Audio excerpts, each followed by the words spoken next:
దేవుని నామానికి వందనములు. అందరికీ ప్రైజ్ ది లార్డ్. హల్లెలూయా. ఇద్దరు వ్యక్తుల మధ్య మాటలు లేనప్పుడు వారి మధ్యలో గ్యాప్ అనేది పెరిగిపోతూ ఉంటుంది. ఎందుకంటే వారి పనులు వారికి నచ్చకపోవడం వలన. సేమ్ ఇదే సిచ్యువేషన్లో నేను ఒక విషయాన్ని మీకు గుర్తు చేస్తాను.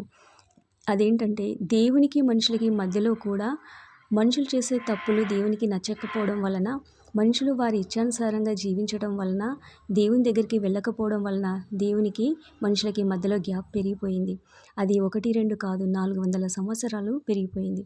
దేవునికి ప్రేమ ఉంది, కానీ మనుషులు వారి ఇచ్ఛానుసారంగా జీవిస్తూ ఉన్నారు. దేవుడు అడ్డుగా అయ్యాడు వారి ఇచ్చకి.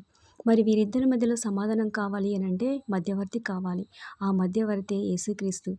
అలాగే ఇద్దరు వ్యక్తుల మధ్యలో సమాధానం కావాలి అనంటే మధ్యవర్తి కావాలి. ఆ మధ్యవర్తి ఎవరో తెలుసా? ప్రార్థన. గుర్తిద్దామా మరి? Amen. Hallelujah. Thank you Jesus.